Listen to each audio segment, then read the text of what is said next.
O problema, quando a gente vê na Bíblia questões de historiografia, a gente nota que existem testemunhos oculares.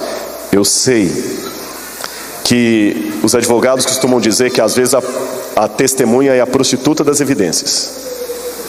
Mas de qualquer maneira, sem testemunho ocular você não tem um caso. Ou reforça bastante com o testemunho ocular. Não é que você não tem um caso, deixa eu corrigir. Mas reforça bastante o depoimento. Olha como é que o Evangelho de João começa. Perdão, a Epístola de João.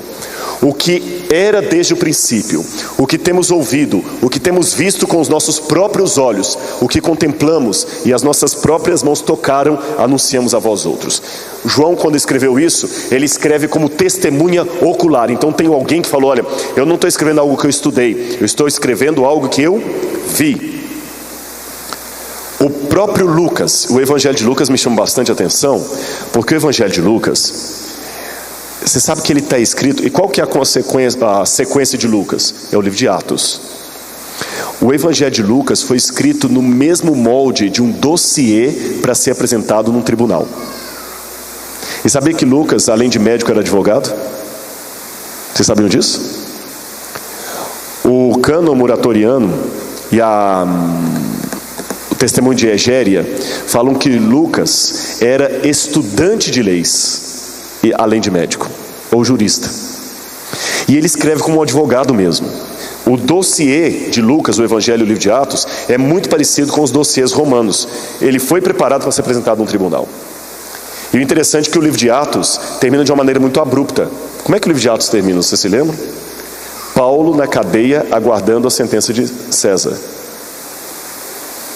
A impressão que eu tenho, eu defendo essa tese, é que o livro de Lucas foi escrito para servir de depoimento no julgamento de Paulo perante César. Por isso que o livro de Atos fala mais de Paulo do que dos outros.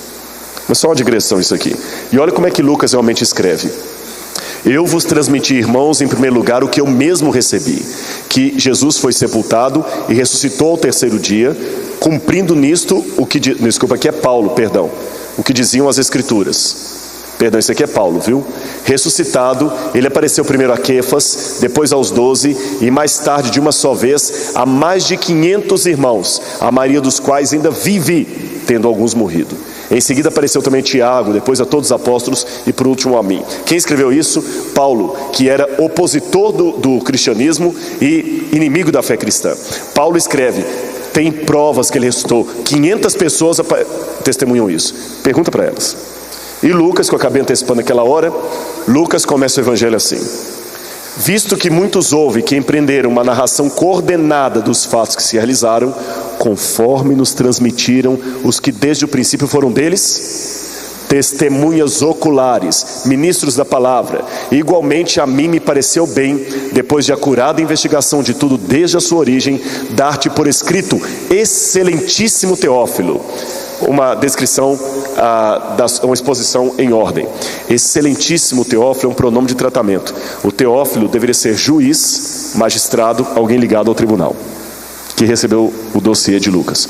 Vocês acham que Lucas ia escrever uma mentira num dossiê sendo enviado a Roma? Mas ok, alguém pode falar assim, ah pastor, mas esses aí eram discípulos de Jesus, o testemunho deles é meio tendencioso.